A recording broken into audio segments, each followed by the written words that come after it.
Arguing still? No, I'm so over the pretend. Oh my. I feel really good today. I like I like that the backdrop. It Yeah, actually, it has a bit of the colors we're also wearing yeah. in it. Well, yeah, you Well, got the black on your hat. We are on today, Bambos. with Marie E- Eckeholm. Eckeholm. Sounds Eckeholm. Scandinavian, right? It is Scandinavian. It's And from she live Sweden, and she lives in and England she lives in England. in a Dutch house. In a Dutch.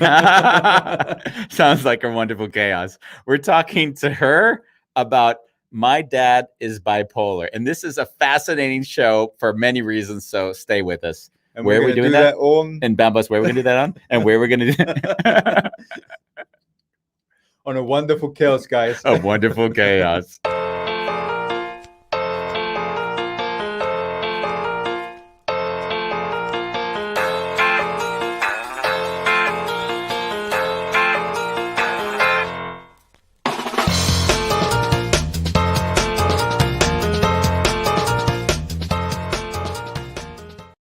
Endings We love our intros and the endings. and the endings. So I'm always telling Andy, let's make a compilation. When we're on 300, we have to and then play all the intros back to back. I think it's going to be one big happy comedy show. Have you ever known anyone that's bipolar in your life? What do you mean? Oh, you have, of course. I lived with it. So what? My dad. Oh, Dad God. was utterly bipolar. My dad could not have been. I mean, the show is called My Dad is Bipolar, but it could be my show. My dad was bipolar. It's not it is anymore. Oh, Jesus. I can't believe I missed that. So this is a funny show because it could be the most random show we've ever done on any Wonderful Chaos. So people ask me, how do you come up? First of all, no one believes that we do a show every single day. Like no one can think, what do you mean? Like you do one show a week? No, it's every day. Every day. We're fully booked until the 11th of August, pretty much. Yeah, 5 p.m. Central European time. And the next question is, where do you come up with these ideas? And the ideas come as I'm lying in bed next to Ronnie, sitting there, and I'm thinking, that would be a wild show. That would be weird. And so on one night, as my eyes are closing, I'm thinking about a man I've worked with for many years, probably 10 years. And the man was utterly bipolar. Like I felt it, I saw it, I experienced it. I basically saw my dad in that man. And so I'm now sitting there kind of feeling into my body. I'm thinking, God, isn't that random? And then I know he wanted to introduce me to his daughter. And she's in my Facebook. And I look down, I think, how random would it be to ask her to join the show to talk about her father being bipolar? And he knows nothing about it. Of course not. But he would love that we're doing this show because he's always wanted us to connect. And he's always laughed because he has never been, I would say, he's never pretended that he wasn't bipolar. He's never acted as if this isn't also part of me. So in that way, there's a beauty also in him. And I don't want to throw him under the bus. This is our experience, not crap on this man who I love as well. Yeah, like when I hear you speak, yeah, like in my body,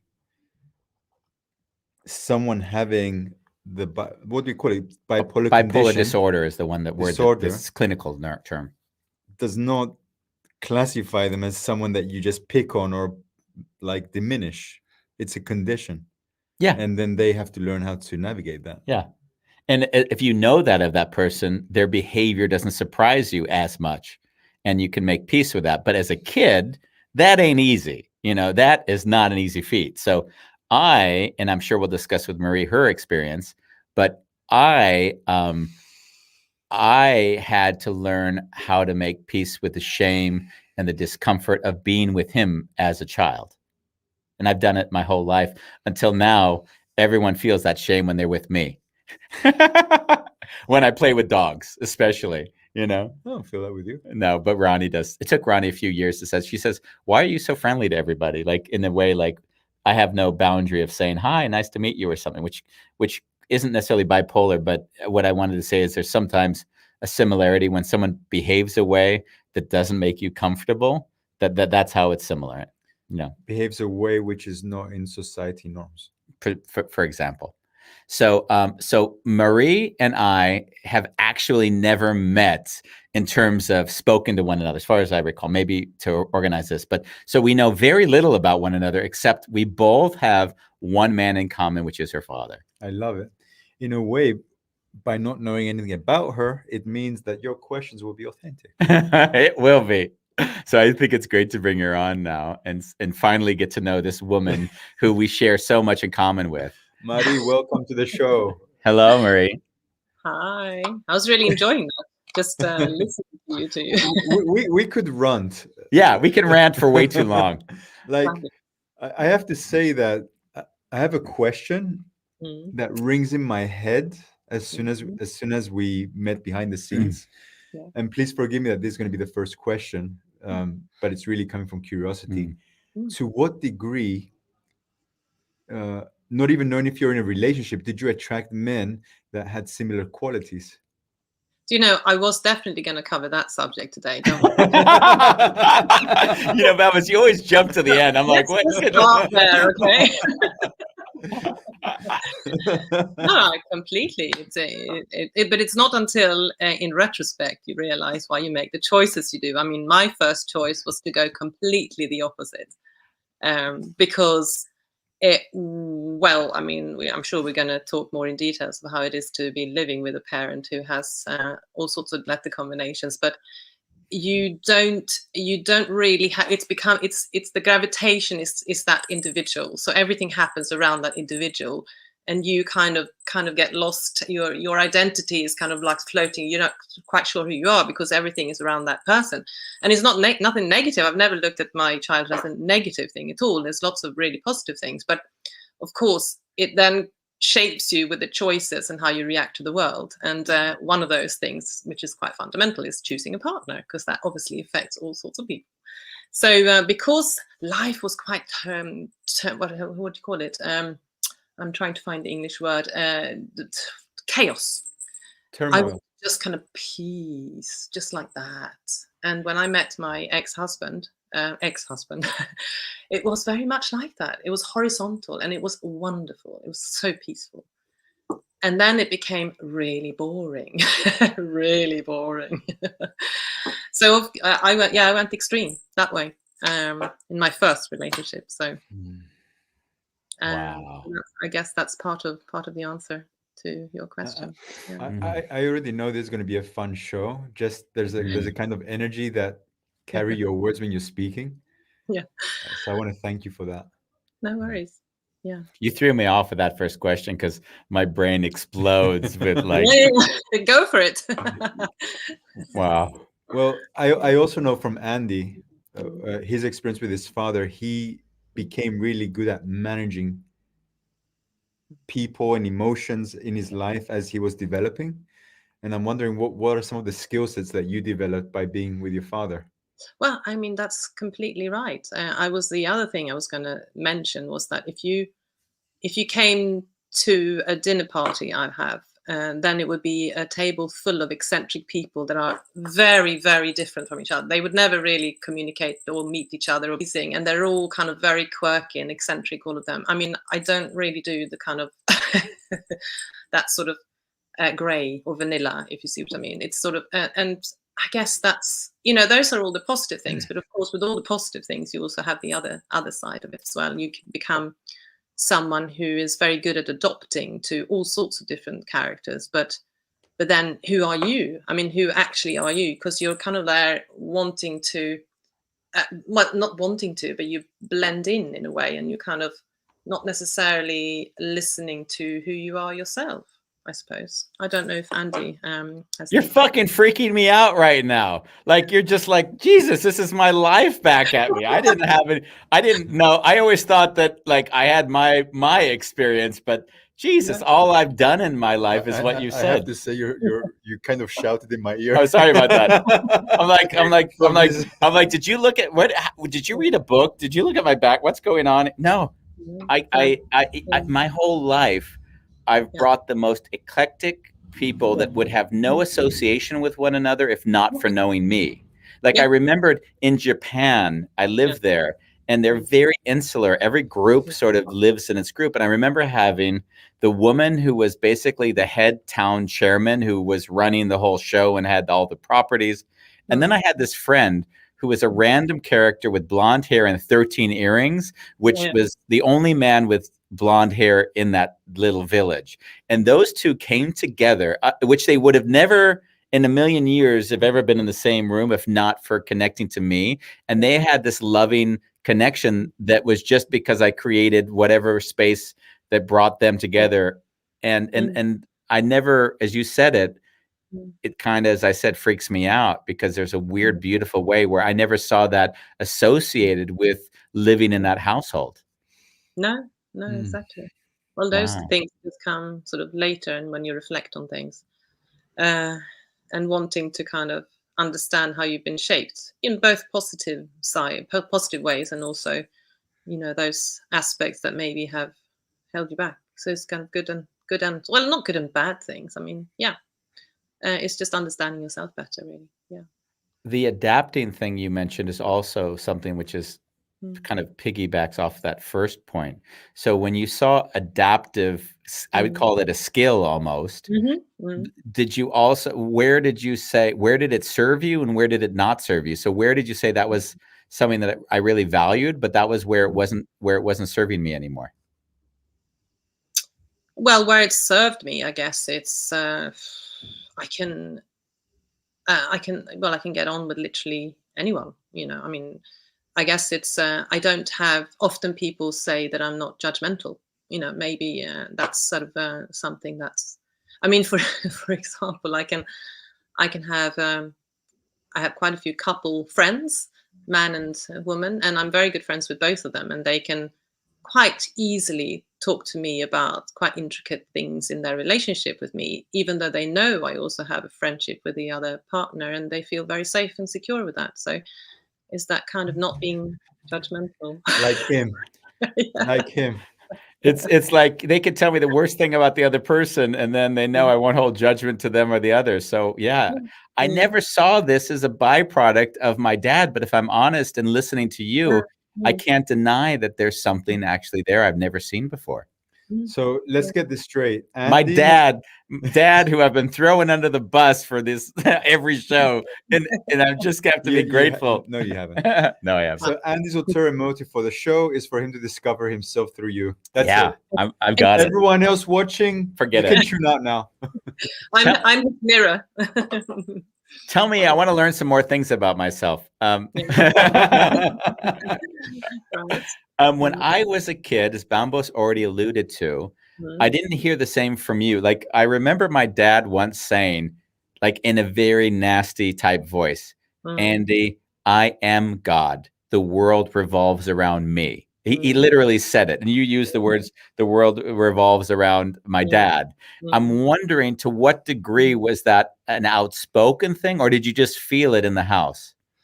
I felt it. He never said that. I mean, he always encouraged both me and my sister to kind of go out and see the world and listen to others. He's never kind of he's always said that, but of course his action is a different thing. Yeah. So when I would say when I reached my teens, I mean, funnily enough, I just went through the lockdown. What do? You go through all your stuff in the storage, and I found some diaries from my teens. Not very exciting, but some things that really struck me there is like I absolutely adored him. I mean, he was like a god to me. Yeah. I mean, he was just amazing. Absolutely, like, wow. Until I was like 14, 15. Then, it's a classic thing. You want to break away, break free, find your identity, and kind of you want to kill your parents and, well, the parents how they are, and you want to be adult. And he really struggled with that. Really struggled with that. Because he liked, I guess it's the kind of love he had for both of us. It's like wanting us to have to do and seek, but then do it kind of on his terms. And yeah, he really struggled with that. So that was a really, really hard time. I mean, we were like that, basically. Yeah, my dad and I are not, I didn't talk to him for 10 years because when I went through my separating phase, because he was so uncomfortable with me separating, he lost the control that he wanted over my life. So he took away all that he could, any finances, any loving support, and we didn't talk for 10 years. No, I understand. Yeah. I mean, I certainly would say we haven't had a time when we haven't spoken, but it's definitely been times where it has been very little contact. And yeah, there's some actually, I can share this. So basically, you know, when you go off, you have your family, and you kind of he struggled with doing that middle bit. You know, it's either whole thing control or no contact, because then he can't really involve himself because he can't cope with that kind of like giving a little bit and letting, you know. And but his way of, this is very interesting and symbolic. So his way of still feeling that he has a little bit of control was that he, as you know, he's a bit of a citizen of the world now. He doesn't, until quite recently, he didn't have a place where he was living, like a flat home. He's trying to sell me on South Africa every time I talk to him. Oh, no, I mean, it's gorgeous down there. I have been to that place, actually. It's fabulous. But what he then did is that, so he had a car here in UK, and he has a car at my sister's. And then what happened was that this, excuse my language, bloody car became a controlling element in the relationship with him. So it's like, have you driven the car? Have you kind of like done, oh, you can use the car, just very generous, like use the car how you want to, but have you driven it? Have you done this? And subconsciously, I behave like a child, so I'm not doing it. I don't know what it is. It's like I just don't do it. It's my way of rebelling. So this blasted car, every time he came to visit me, didn't start. So he had to go to the garage and sort of start.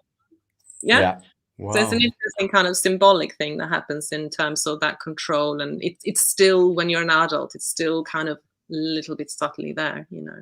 Yeah, money. My dad used money as a massive control and a way of showing love, almost to make up for all of his inadequacies. It was like, you know, or I remembered as a child, it was going to Disneyland, because Disneyland was where we made up for all the sins of the past. Yes. Yeah. Do you really think that he had the capacity? Because the way you're talking about it feels a bit like he was even conscious of how he was behaving. Oh yeah. Let's talk about, like, for both my dad and what I know of Marie's dad, is that when he acts out, he's also aware, in my experience with him, that this is not really appropriate behavior, and then he does feel bad afterwards. Yeah, totally. Yeah, wow, completely. Okay. It was a lot of remorse stuff afterwards. Completely. Yeah. Completely. Yeah. I have a question, Marie. Yeah. As you were growing up, like I want to take you back to however young you were. When did you start discovering that maybe your father was different from other fathers? And how did you deal with that? So good question. I have to say, I probably knew that quite early on, but I put it down to my parents being quite young. Actually, my dad was only 20 when he had me, and my mum was 19. So they were always very kind of youthful, you know. And I remember, because of my dad's kind of quirkiness, my friends used to love coming to my house. They actually enjoyed his company more than mine sometimes, you know, because he was just a bit wacky. And I'd say my children, they really love his quirkiness and his inappropriate comments in places, you know, because there's that generation in between. But so I guess I mean, quite early on, but in terms of being different.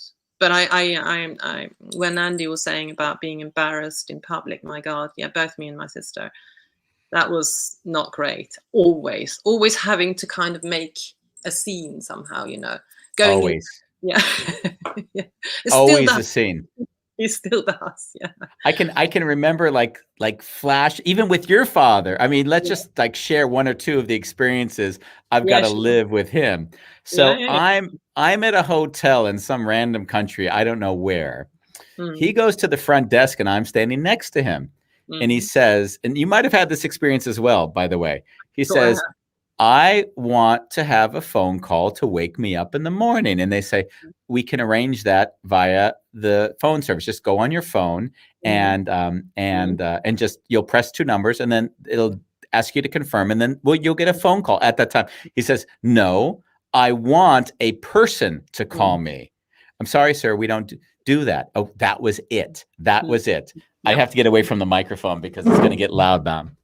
He says, no, I want a phone call in the morning from someone at this desk. Like, no, who's going to make that call? No. So, yeah. That's a very good. Take it back. And so I'm sitting at the desk, sort of feeling my entire body fall under the table like a child again. Like, oh, that was my childhood. You know, like now I know that this was the shared. When was this? This was like 15, 20 years ago. And how did, like, okay, so you're with this guy who's also bipolar. Yeah. How did that trigger you? Like, did it trigger you like, oh wow, I'm with my dad right now? It triggered me like the amygdala gets charged and you start to feel a regression into yourself of, I'm embarrassed because I was also in the same company as this person. How can I caretake? Can I help the person behind the desk deal with this? Because I don't want them to feel uncomfortable, not knowing that maybe he isn't able to interact in a way that is appropriate. So it became always about, how can I help the situation?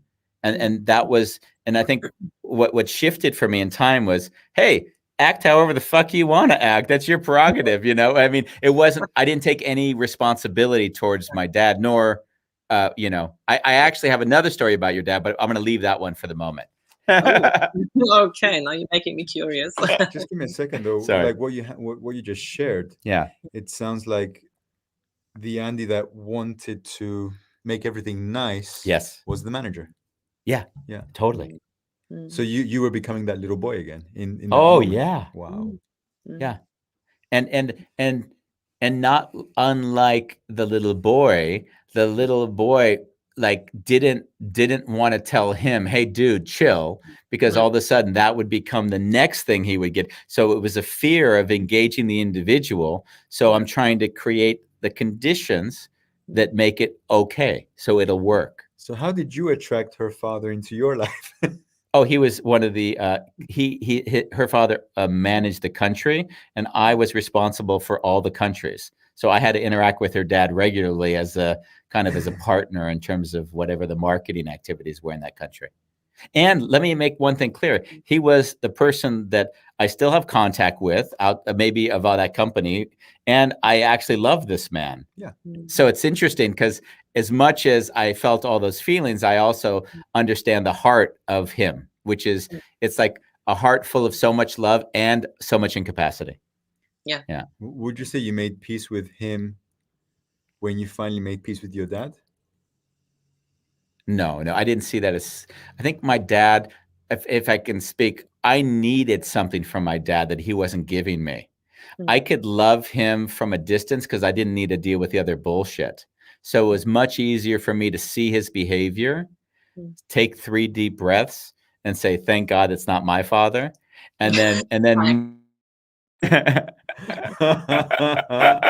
Ooh, no. No, I'm just kidding.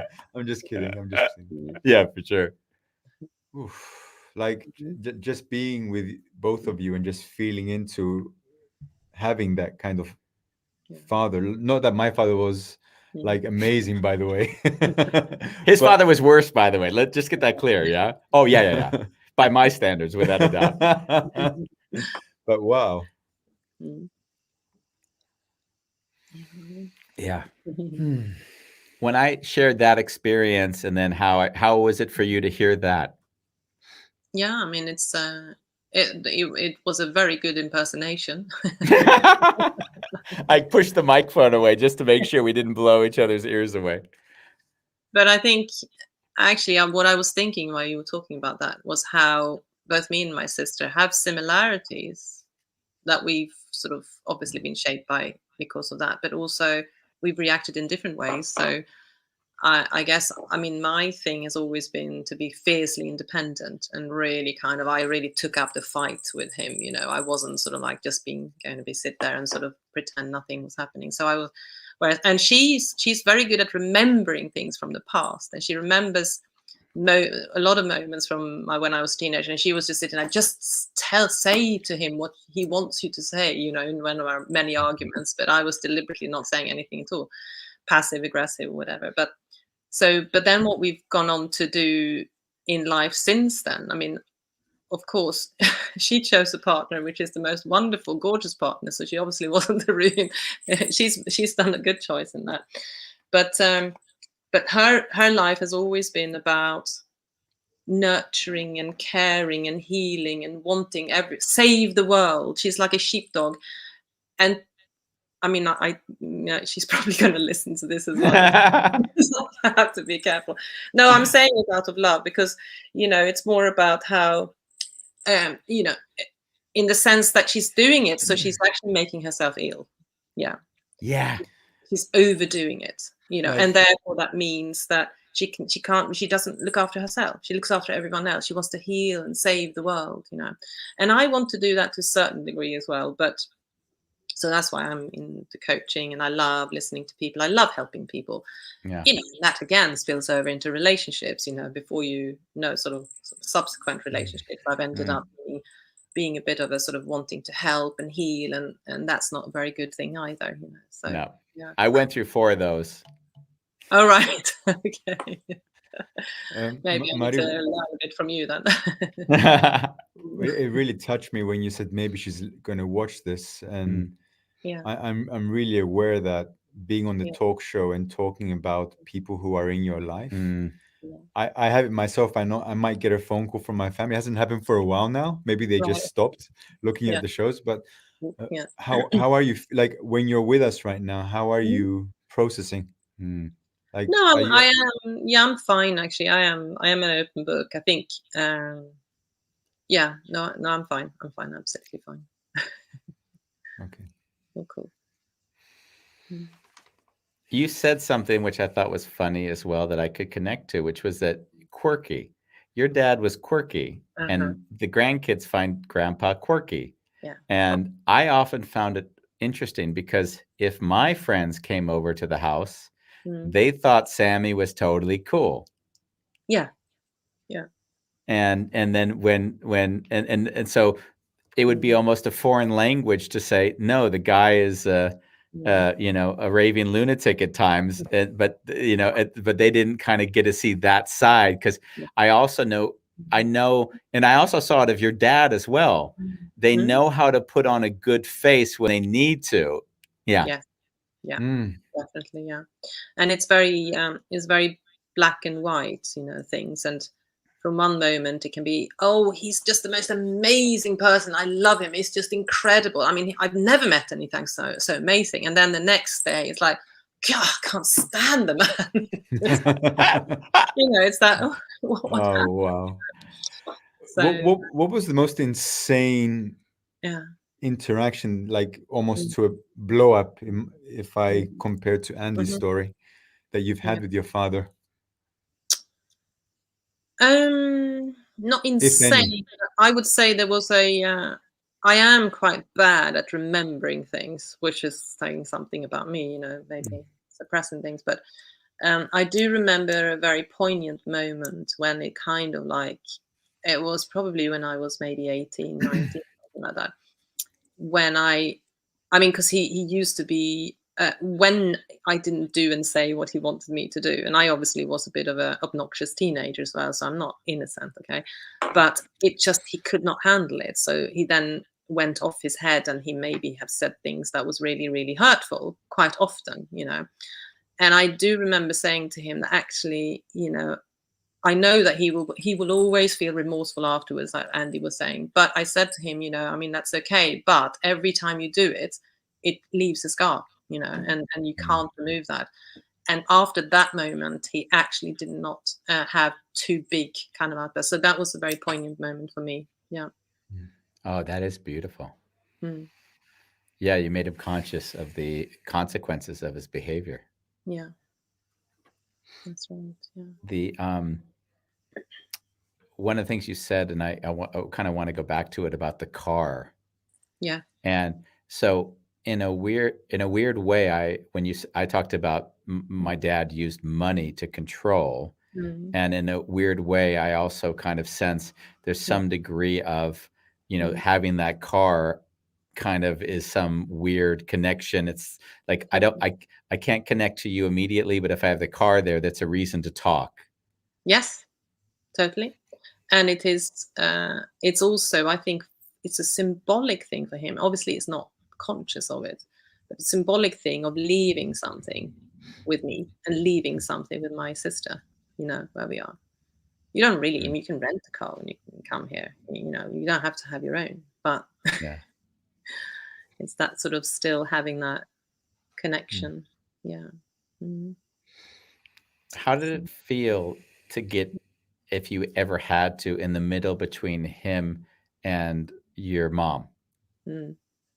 Yeah, I mean, I would say that's probably that's been, uh, well, my situation was between them, you mean, or in I terms would of, say, yeah. how did you navigate? Because they did separate, Mm, and I know I had to go through my parents' divorce, and I mm, know that it was a struggle as a yeah. child in him being the way he was, and Yeah. mom, of course, she had her own issues. So Yeah. how was it navigating that separation?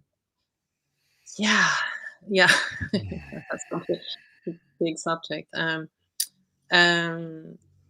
yeah, I mean, I guess I've always had a very sort of caring side over my mum, but I suppose because of the relationship they had now, in terms of, it's not about putting blame or anything like that, but because of the personality he had, I would say low self-esteem, which might go Mm, with a letter combination. I don't know, but he has low self-esteem. And my mother was always a very sort of like very glamorous, attractive girl. And, he was quite jealous. Not, I don't think he maybe consciously was jealous, but he sort of put her down a lot, in front of us. And I suppose it's because I kind of adored him as a person, and I adored my mum as well. But the way that he was talking and being with her, it kind of almost, I feel, I felt almost colored by that. Maybe it wasn't. I mean, I loved my parents both very much, and I had a very good relationship with both of them. But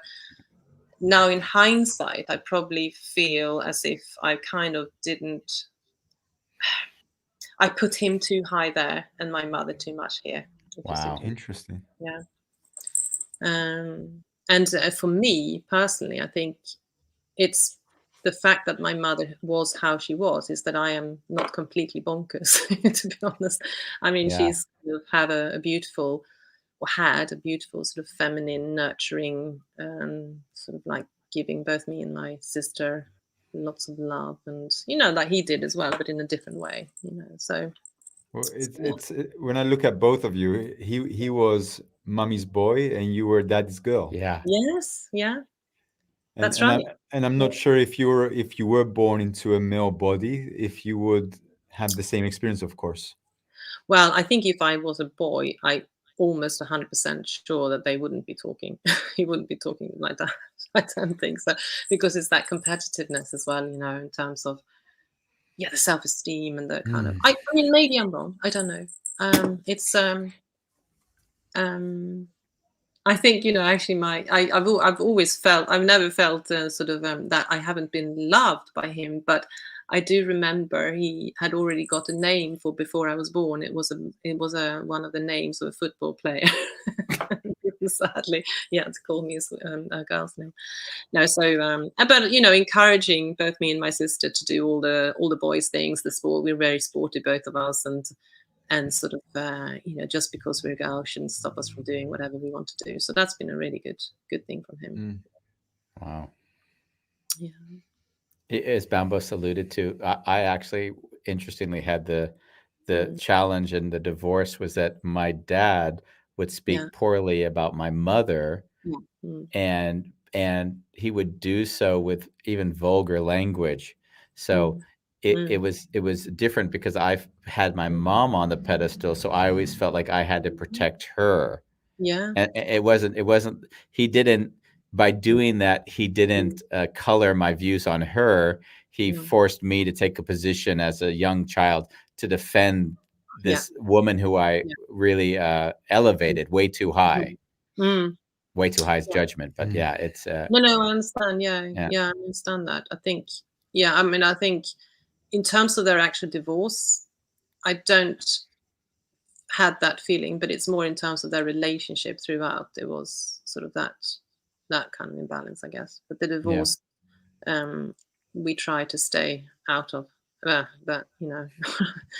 as much as you can. I had moved away from home actually when they were divorcing. Oh, that's good. I had to go. I was 10 years old, so I had a lot of years of the tension between the two of them. Yeah, that's different. Every time my dad spoke to my mom, she would cry. So as a kid, it was really, really hard because I would even remember feeling anger towards my mom. Like, why are you talking to him if it always ends that way? So it was like this weird, like just frustration, like, this is going to happen, and I can't protect you from that sort of feeling. So now you're bringing it to you just by, don't call, like in that weird, like childhood caretaking feeling. Yeah. No, completely. Yeah, I totally get that. Yes. This question might be for both of you, but when your parents met, like, did your mother know what she was saying yes to when she said I do? And of course, vice versa for you. Like, were they aware of, in your case, Mary, this man is bipolar and I love him? Well, my mother was only 19, so no. Yeah. And also, she actually got pregnant with me quite early on. I know that wasn't. They said it's not the reason why we got married. No. And I mean, they had a lot of love as well. They just had a really tumultuous relationship, which kind of just escalated into more negative than positive in the end. Yeah. So we are in the same camp again. Is that both my eldest brother and myself are both accidents, and it was it was a shotgun marriage. And not a clean one, because my dad, outside of being bipolar, he was also Jewish, and my mom was Catholic. Oh, so wow. So both families disowned the other families. So they wouldn't talk to each other for the first years of the marriage, because they didn't marry within the religious segment. And then it was only with the grandchildren that that the family started to kind of come back into the fold. Oh, that's nice. Yeah. I mean, exactly. I mean, it's like, okay, so why is our father's bipolar? That's an interesting story in itself, and that's a journey I've been playing around with for a while now. Yeah. So, more recent story with your father. Your father comes to visit me in Amsterdam not so long ago. When was this? I mean, not so long. Call it 8 years ago. I mean, 7-8 years ago. I don't know what it was. I was like, huh? Yeah. Let's say he comes to visit, and we sit down at the restaurant at the table. Do I need to move this away? No. It wasn't as loud. I think he's softened in his old age. He still acts out, but he knows how not to make it too much of a problem for the people around him. That's what I'd say. I don't know if that's the way you've experienced him, but that's how I've experienced your dad in his old age. But he comes and we sit down, and he asks for a water. And they say, I'm sorry, but we're going to have to charge you for that. Oh, yeah, okay. Only in Amsterdam. And then he said, no, I just want tap water, just tap water. Yeah. I know, and we're going to have to charge you for that. Oh, yeah. And you could feel the table start to vibrate. Like, it was like the tension, it's building, like, what's going to happen? What's going to happen? It's kind of that same childhood feeling. Like, I have a very acute, sensitive meter, and I'm like, whatever it is going to be, it's not going to be good. and then it kind of went to that moment, and then he just said, we are not going to be eating here. We are not going to eat here. Yeah, just on principle, I will not eat at this restaurant. So we're all kind of sitting at the table, all settled in, maybe having a bite of the bread already. And then we're like, okay, now we got to stand up and we got to walk out, and just. And you did. Oh, yeah. We just left. I mean, there was no. If I had to sit at that table with him in that state, I would have, you couldn't have paid me enough money for that. No. And my wife, right? Because my wife, she hasn't experienced bipolar. She does. So she's looking at your dad's behavior, sort of like, Andy, it's a glass of water, and yeah, it's a bit stupid, but it didn't need to make the night so tense. No. And yeah. No, exactly. It sort of affects absolutely. It's like I often see it a bit like a black hole. If there's a little bit of a problem in his life, he gets sucked in. It's like, yeah, exactly. Yeah. It's beautifully said. It's the black hole. If the whole vortex, it pulls everything in, and then you're now in the middle, like you said, the center of the universe. It becomes the center of the universe. Do you know what? I'm sitting here and I'm feeling him. Yeah. Like when you shared this story, and I don't find that absurd. No. Like I love service, and I also come from Cyprus, and a lot of restaurants, when you walk in, it feels like a family. And living in this part of the world, it feels like example, I walked into a restaurant today with a client of mine called Sla. It's vegetarian, really nice food, and I couldn't eat everything in the menu, and they'll take it out, and then they're not going to replace it with something else, but they'll charge you extra for some other ingredients. And I left feeling a little bit uncomfortable. Yeah. And then I walked into my other favorite venue, which is called Delicious Foods. Yeah. And I got this contrast of service, friendliness, like, here's a cookie, try this, we just baked it. And there was all this love, and my client loved this, and I felt, I want to spend money here. And we left, and because I had that contrast, when I went home, I wrote Delicious Foods an amazing review, and I wrote the other restaurant a little bit my experience with them. And I told them, take this, not feedback on the people working your shop, but feedback on the management. And I got an email back wanting to compensate. Man, like, there's nothing to compensate. Just if you want people like me, at least, to continue coming to you, then something has to change up here. Yeah. But that completely, I totally agree with you. I feel he has a point, but the problem is he hasn't got a filter, and he doesn't have a way of delivering the message in a good way. Exactly. That's the one I touched. I was like, Bambos, you got a great point, actually, because I thought, everyone at the table thought it was bullshit.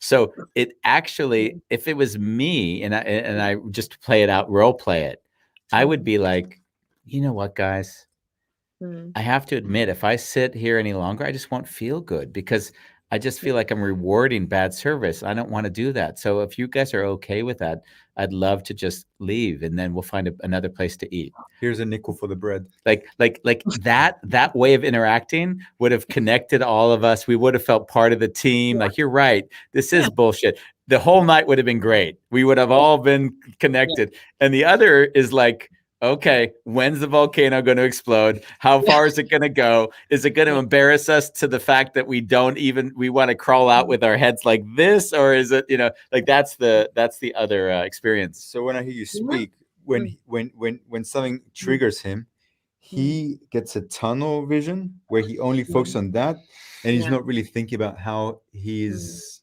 energy impacts everyone around him, including the people he's with. You could not have put it any. So in that way, the world evolves around him. Yeah, I mean, actually, it's also going back to the amygdala. That's what he has got, a super active amygdala. You can just like do a little bit like that. It's like explodes, basically. It's he's very responsive to stuff. When one of my favorite stories with Andy's father, and I want to check him if this is something similar for you, is Andy, I think, said, "I love you" or something, and then he said, "Stop trying to manipulate me." And to some degree,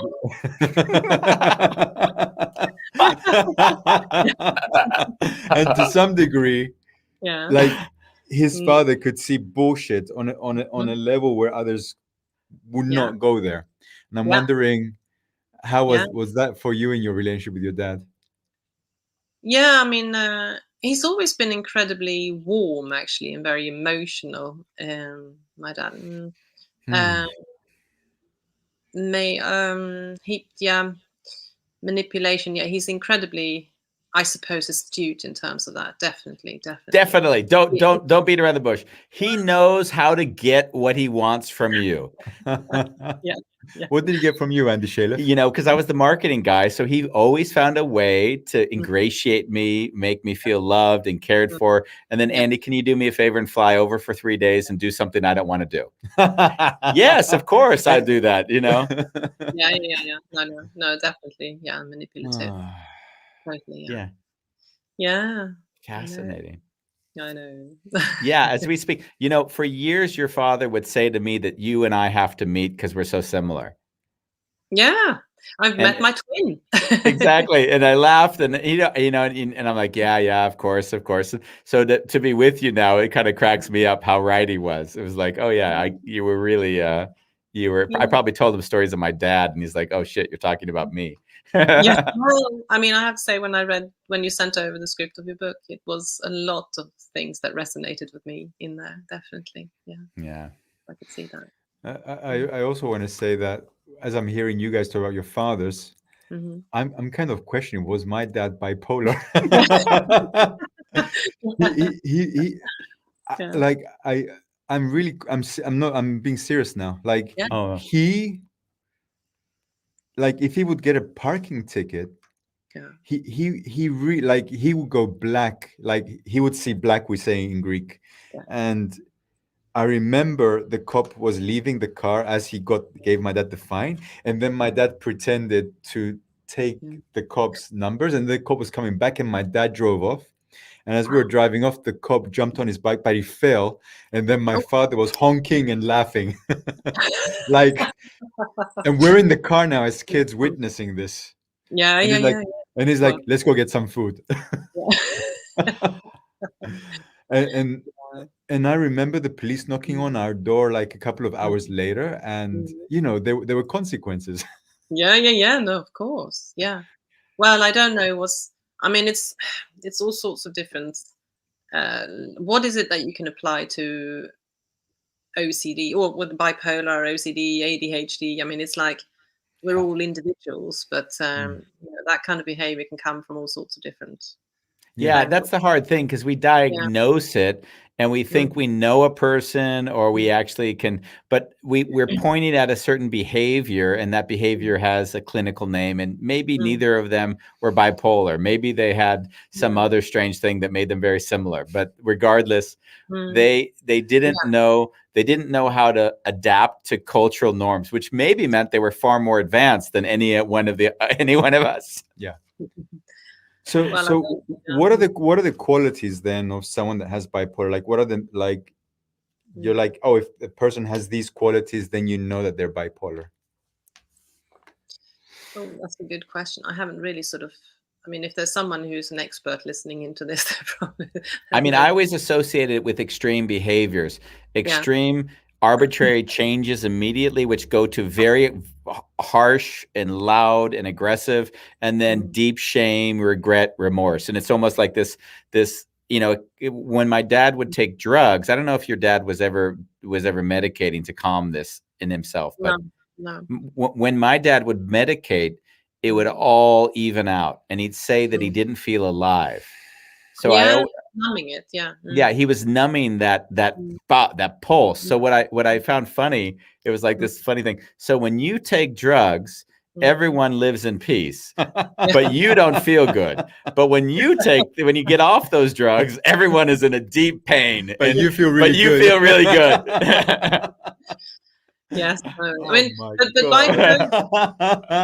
When I'm thinking bipolar, and that's kind of more of a sudden kind of switch of personality. But then, I mean, what about bipolar in terms of being longer term, kind of like low, and then being sort of in a good space, low in a good space? I mean, is that not more bipolar than maybe the instant kind of like triggers, maybe. I don't know. Well, I mean, I did see depression clearly also in my dad as prolonged as part of his journey. So Right. I think he Yeah. took different drugs at different times for Mm. whatever he was experiencing. Yeah. And Sure. we have Jessica, who was on the show, and Last she's been week. on the show a few times, just Yeah. chiming in, said lots of diagnoses have trauma underlying. So Right. clearly, you know, a lot of times when we look at things, we're not Yeah. actually acknowledging that that's a reaction to a trauma that's occurred. And she says, Completely.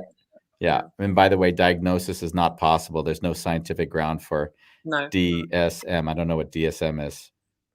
Yeah. Yeah. Wow. Yeah. Yeah. No, absolutely. I mean, that's why, you know, in a way, I'm fascinated to sort of understand the. So I actually am working with a Jungian psychotherapist. I've been working with him for. He's not just that. He's a guide. He's all sorts of things. Teacher. He's actually a father as well. Nice. But we're big young lovers here. Say again. Sorry. We're big young lovers here. I drive Yeah. Bambos. I drive him crazy with the same quote over and over again. Yeah. I mean, You know what the quote is, Bambos? No, what's that? What's that? A problem cannot be solved. No, that's an Einstein. You always do the Einstein one. No, it's the until we make the unconscious conscious, it'll define our lives, and we'll call it fate. You know, give me a second. Give me a second. He's gonna write it. He's gonna record it. Andy Shayla, say this again. Okay, it's for posterity's sake, and so Bambos will remember it next time I point at him. Until we make the unconscious conscious, it will define our lives, and we'll call it fate.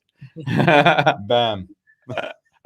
That was beautiful. I'm gonna post that shit. Yeah, later. no, but I mean, really, I think that my journey is like, where am I not seeing? And then I'm looking into deeper aspects of what it is I might not be aware of at any given moment, right? That wonder of life.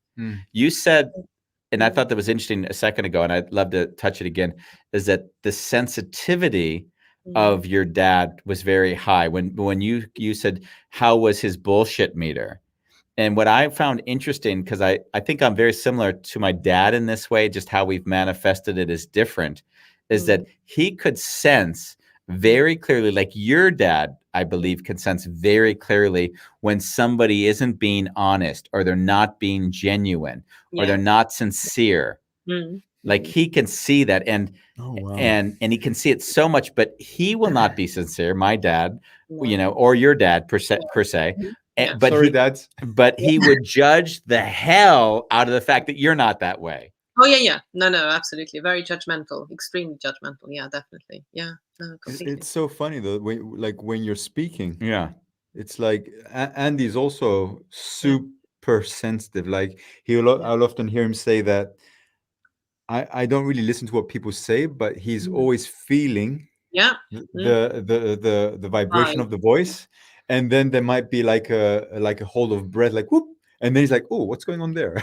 Yeah, like you could talk. I mean, you go to sleep, and that's like, "Oh, what was that?" Jesus. You know, we met 8 years ago, and I was going through making peace with anger and violence. Right. Because in my life, yeah, I never had a problem with those things. No.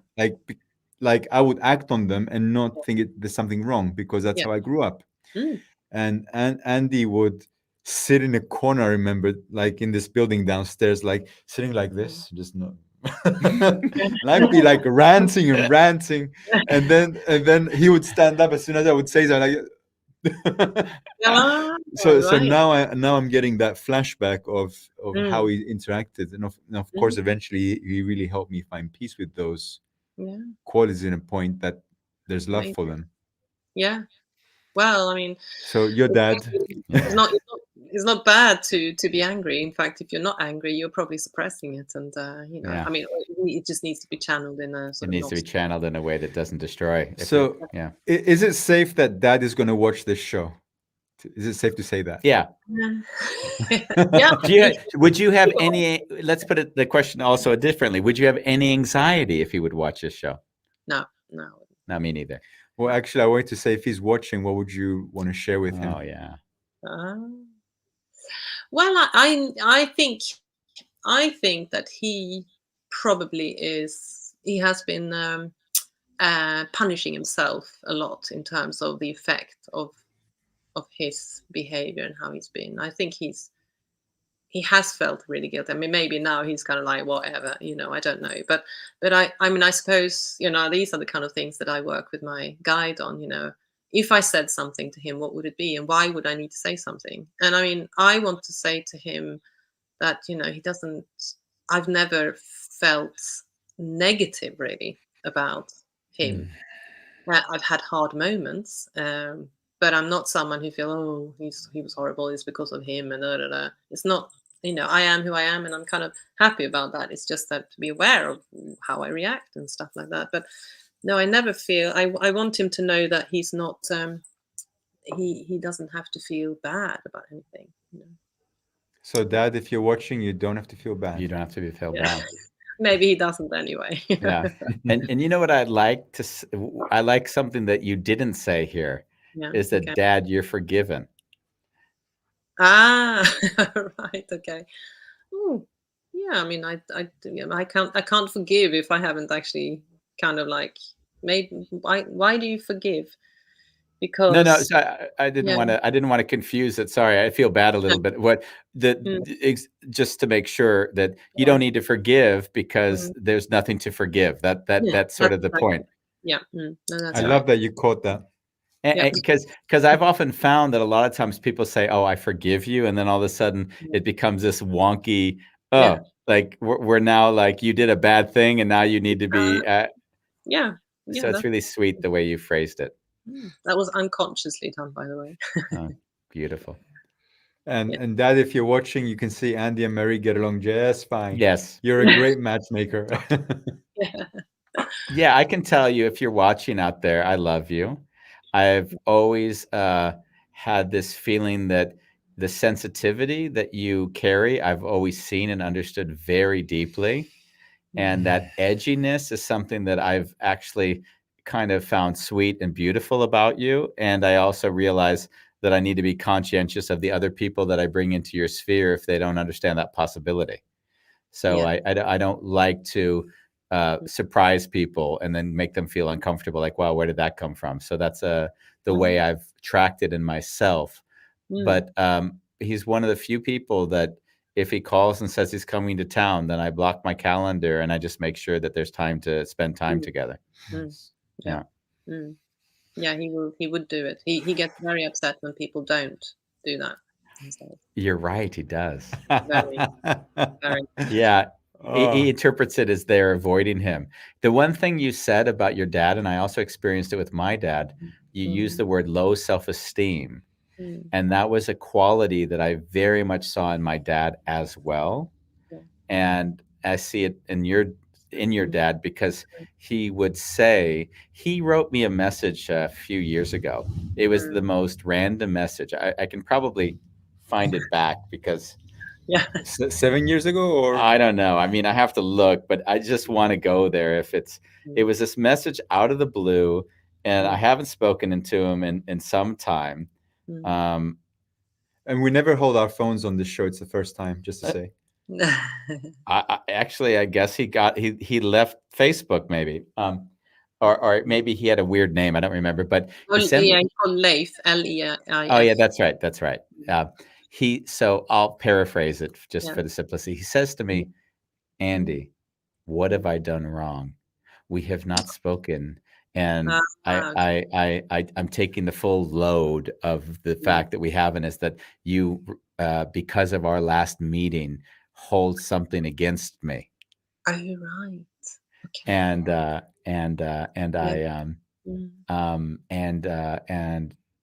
I want you to know, or whatever. But he really wrote a story of why it was we weren't speaking because of the things that were. And then I think I called him and said, "Why are you being such an asshole?" It's so funny. Like as I'm hearing Andy share this story, right? In the time that we've had this mentor relate, he's been mentoring me. He said, even if you have an argument with someone and you see them a week later and maybe they're a bit grumpy, never assume that it's about you. Don't make it about yourself, he said. Like meet them where they are and just check in how they're doing. And most of the time you'll see that it's nothing to do with you. And as I hear you say a story, it feels like you had that lesson because of your father. Yeah. Wow. So now I'm getting to the source of all your teaching, all your wisdom, Andy. Yeah, you've actually made me more conscious of why and how I'm working in ways I wasn't even aware. I didn't associate it a lot with how my dad and how I was responding to being raised by him, but it is very much connected to that. And you said something else which was really important for me, was the loving energy of my mom, the full acceptance, the full, like I could not have felt any more loved by my mom or supported. Like the world is fine because she'll always be there to support me no matter what happens. And I felt that so deep in my heart that when she died, I really lost the one thing in my life that gave myself a foundation. No, completely. Which led to me leaving the US at 20, never to return to live. I mean, I have nothing more here. After mom died, it really felt like that was it. I lost everything that meant something to me in in life. Yeah. Poignant moment. And then you ran. Then I ran. Yeah. Yeah.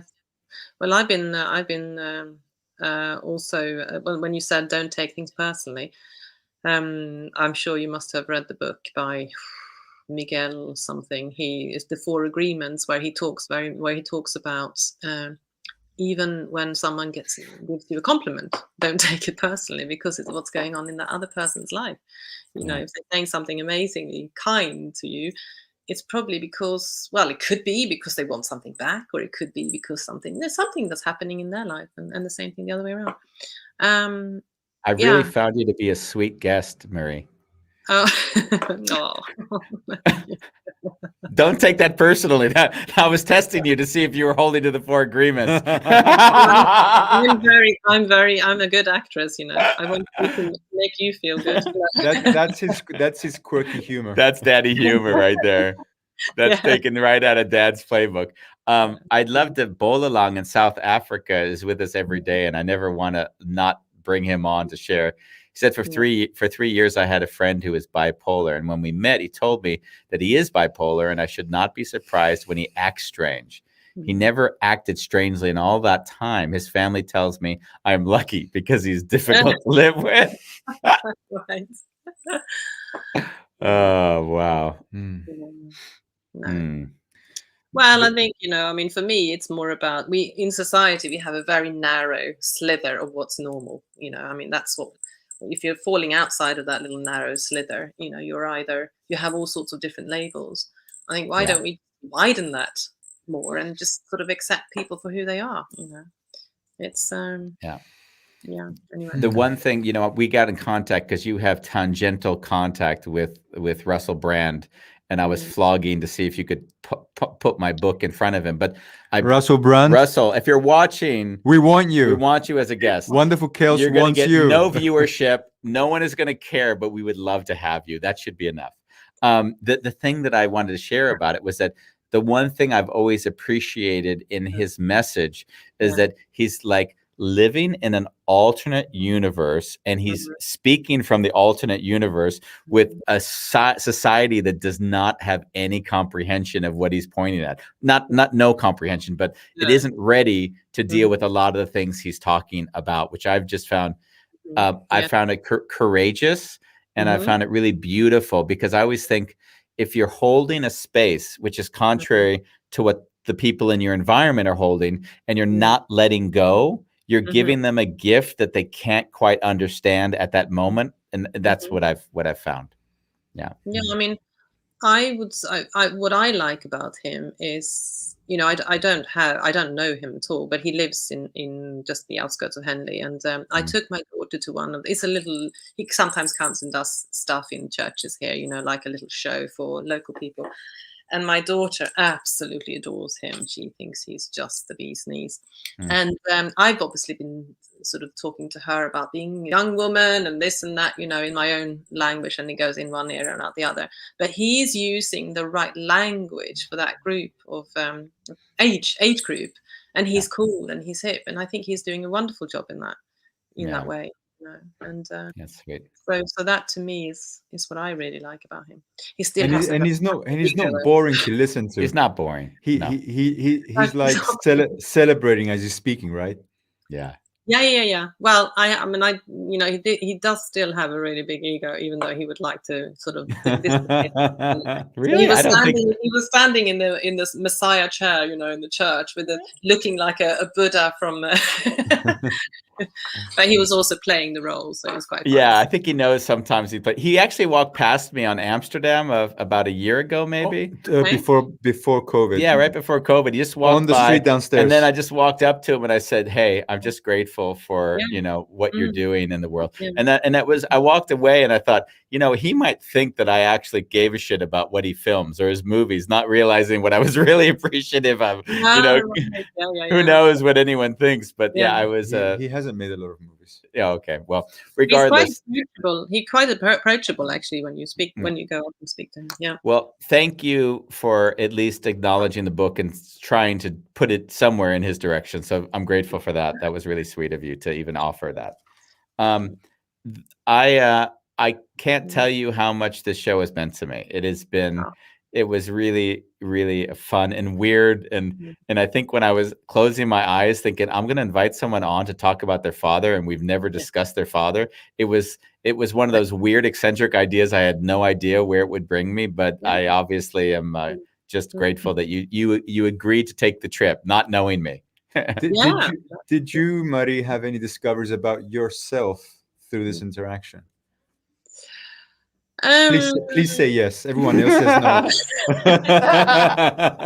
Well, I mean, apart from it's lovely to speak to someone who's gone through exactly the same thing. I haven't really had that before, so that's kind of quite reassuring, and it's nice. That's really lovely. Yeah. I'll tell you what happens in the next chapter, but we'll talk about that off air. Oh yeah. As if we could see each other's lives because we have so many parallels. It's really, really sweet. Oh yes, exactly. You're so much older than me, aren't you? No. Yeah, exactly. Don't look at me like that, Bambos. Thank you very much. Thank you. All we could say is grateful for you to come and be with us. It was really great. Thank you so much. To Daddy, thank you for being you. And we love that you allowed us to talk about our experiences with you for the hour. So we love you as well. Bye-bye. Okay. Bye. Thank you, We'll see you next time, Ray. Bye. Bye-bye. Thursday. We made it to Thursday, Bambos. Forgive me, guys. What a fucking week. It did feel a bit like that, didn't it? Oh, wow. Yeah. What a beautiful show that was. Yeah. It's really weird for me to... I mean, we've been working together for 8 years. Yeah. And it's a bit like a paradox, like everything that was on that end of the spectrum, you took it and used it as a tool. Yeah. To make sense of the world and to oh, this doesn't work when it's like that, so we're going to do this. Yeah. I certainly, it was a progressive thing, right? But Dad's influence was very big because we always talk about take the thing you struggle with most, and that is the, call it your greatest opportunity or your greatest threat. So when you integrate it and you find it's like the clam or that's whatever with the dirt that's turned into a pearl, like it's that pearl that you get after you like grind away at the dirt that's agitating. And yeah, I do really feel the pearl. What was fascinated, and I said on the show, is that I didn't realize that there were more pearls than I was aware of. I kind of saw different things, but as she spoke, I didn't realize that this, I would always call it being like chameleon. Like I feel comfortable talking to the homeless guy and talking to the CEO, and I don't see a big difference between those two. And it's just the way I always felt like it was part of me, but I didn't realize that, as I'm making an assumption, is that really was a byproduct of negotiating very complicated, uncomfortable situations as a kid. Yeah. So Andy, we can do a show with you now. My father was bipolar. Yeah, exactly. It'll just be a copy of this show. We've got one more show tomorrow. Do you know who's on tomorrow? I think we have an interesting show tomorrow, Bambos. I think we do, and that's why I'm picking up my phone. We have to pick up the phone because I remember, like, in my mind, think that's going to be weird or fun or something, and I don't know what the show title was. I hate men's group. That was it. I cannot wait for tomorrow's show. Don, is it Donaldson? Is that the pronunciation? Don Robertson. Don Robertson. I have adored this woman's post for I would even say years. Not even. She writes the edgiest, most confrontational. I think tomorrow might be the first time we're going to bring someone's Facebook feed up so that we can bring that in to discuss during the show, because she's got the most intense, provocative post of any person I know. So I have just adored her. I haven't spoken to her either, ever, but I've followed her. So she's going to be with us to discuss why. And she wouldn't say she hates men's groups. She'd let me use that title, even though that isn't honestly what she'd say. She sees inconsistencies in men's group that drive her crazy. That would be a fairer assessment, I believe. But we'll talk to her about that. And we're going to do that on A Wonderful Chaos.